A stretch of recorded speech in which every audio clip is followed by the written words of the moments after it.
خب دوستان سلام، وقتتون بخیر. بالاخره داگز لیست شد. بالاخره ارزی که همه منتظرش بودن لیست شد و توی صرافی‌های مختلفی از جمله بایننس، توبیت، البانک و غیره و تمام صرافی معتبر لیست شد بالاخره و نگرانی ها از بابت اینکه لیست میشه یا نمیشه رفع شد.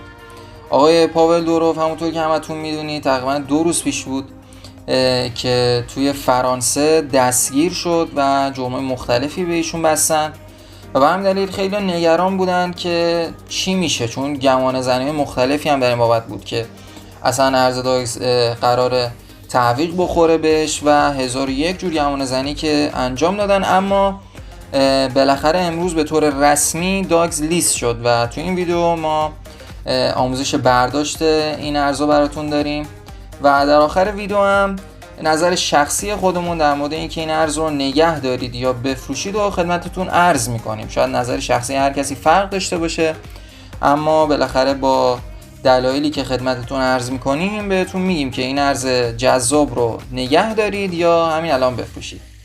پس آخر این ویدیو با ما همراه باشید.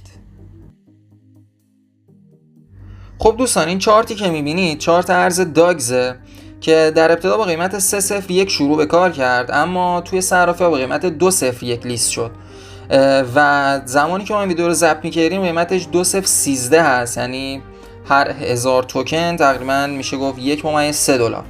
اما مطمئن باشید که این قیمت خیلی بالاتر از این حرفا میره و الان می‌خوایم به بررسی برداشتش و چگونگی برداشتش با هم دیگه بپردازیم.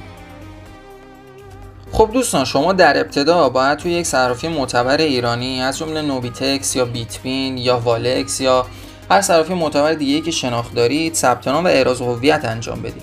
بعد از ثبت نامتون با همچین صفحه‌ای روبرو میشید که باید روی قسمت کیف پول بزنید و واریز تومانی رو انتخاب کنید. بعد از اینکه واریز تومانی رو انتخاب کردید، توی مبلغ باید تقریباً به مقدار نیم تن ارز تون رو خریداری کنید و باید ببینید ارز تون چند قیمتش، که الان توی این ویدیو میریم اونجا ارز تون رو میاریم توی قسمت معامله، اینجا تون رو سرچ میکنید و قیمتش میبینید که در لحظه الان 338,000 تومنه و شما به نیم تن نیاز دارید برای این خرید. اما از اونجایی که باید کارمزد این به قول معروف برداشتش رو هم بدید، 0.2 تن فکر میکنم باید اضافه تر باشه. به همین دلیل باید 0.7 تن ارز تن رو خریداری کنید و در ادامه بهتون میگیم که باید واریز کنید به کیف پول تون کیپر خودتون. بعد از اینکه اینجا خریداری کردید میاید توی قسمت دوباره کیف پول خودتون. کیف پول شما دارایی شما از جمله دارایی تومانی خودتون یا تون یا تتر یا هر چیزی که باشه اونجا نگهداری میشه و در اینجا باید این تونی که خریداری کردید رو به کیف پول تون کیپرتون منتقل کنید. حالا نحوه نصب و آموزش تون کیپر هم در ادامه براتون داریم، ولی دوستان چیزی که باید توجه کنید اینه که صرافی رو حتما چک کنید که شبکه تون براش فعال باشه، چون الان من دقیقاً چند دقیقه پیش تست کردم شبکه تون برای نوبیتکس فعال بود اما در حال حاضر غیر فعال شده. یعنی چی؟ یعنی شما نمیتونید از کیف پول نوبیتکس در حال حاضر، ممکنه چند دقیقه دیگه بتونید ولی در حال حاضر نمیشه از کیف پول نوبیتکس، همونطور که میبینید پایین نوشته شبکه غیر فعاله، در حال حاضر نمیشه از شبکه تون استفاده کرد و به همین دلیل توی صرافی نوبیتکس نمیتونید در حال حاضر تون رو به تون کیپرتون انتقال بدید. لطفاً این صرافی رو حتما چک کنید که اشتباهی رخ نده. برای نصب تون کیپر میتونید از سایت خود tonkeeper.com استفاده کنید. بازار، گوگل پلی اینا همه دارن. بعد از اینکه ثبت نام کردید اینجا هم باید کیف پول اختصاصی خودتون رو بسازید و بعد با همچین صحنه‌ای روبرو میشید. اینجا باید روی قسمت ریسیو بزنید که الان بله اینجا ریسیو رو بزنید.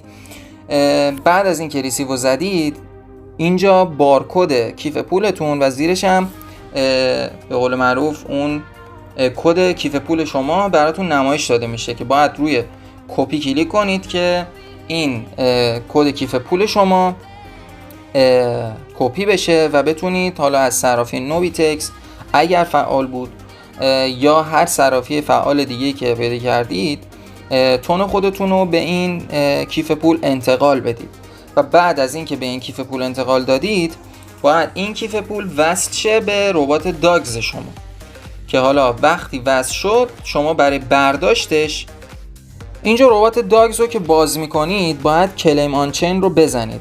خودش این ربات رو براتون باز میکنه توکن تیبل.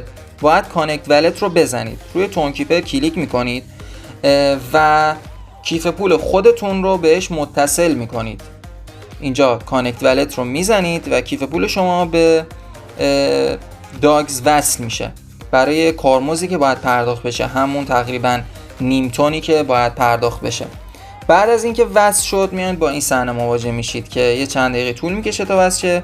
بعد موجودی ارز داگز شما نمایش داده میشه و میتونید اینجا کلیم رو دوباره بزنید که وارد برنامه تون کیپر شما بشه و وقتی اینجا نشون میده که آقا کارمزدش مثلا نیم تونه، شما اینو تایید که کنید ارز داگز وارد تون کیپر شما میشه بعد از چند لحظه و در آخر دیگه کارمزدش پرداخت میشه و شما ارزتون رو دریافت میکنید. حالا این قیمتی که اینجا نوشته برای همون 301 هست که کاملا اشتباه بود، ولی همینجا وارد میشه و شما حالا میتونید به صرافی ایرانی انتقالش بدید یا نه همینجا که صرافی واقعا امنی هم هست، یعنی برنامه امنی است، نگه دارید و همین دیگه. امیدوارم که آموزش برداشتش رو کامل یاد گرفته باشید. حالا میرسیم به این مبحث که آیا اصلا این ارز رو نگه داریم بفروشیم؟ دوستان نظر ما و تیم ما اینه که این ارز رو نگه دارید. چرا؟ چون اگر آشناییتی با به قول معروف ارزهای دیجیتال و اینجور چیزا داشته باشید میدونید که ارز تون و ارز نات کوین اولین دلیلش اینه که در زمان اینکه شروع به کار کردن یه مدت قیمت خیلی پایینی داشتن اما یه پامپ عجیبی شدن و ارزششون خیلی رفت بالا. و دلیل دوم اصلیش هم همین آقای پاول دوروه که همونطور که میدونید با دستگیریشون ارزهای تون و نات کوین ریزش بسیار عجیبی رو تجربه کردن و خب در نتیجه با خبر آزادیشون هم پامپ عجیب غریبی رو تجربه میکنن و این ارزهای داگز، تون، نات کوین بسیار رشد میکنن. پس نظر ما و تیم ما اینه که این ارز رو نگه دارید. بازم نظر شخصی هر کسی برای خودش محترمه و همین. ممنون که تا اینجای ویدیو با ما همراه بودید. لطفا اگر ویدیوی ما رو دوست داشتید و ما رو قابل دونستید دکمه سابسکرایب رو بزنید و منتظر ویدیوهای جدید ما باشید. خدا نگهدار.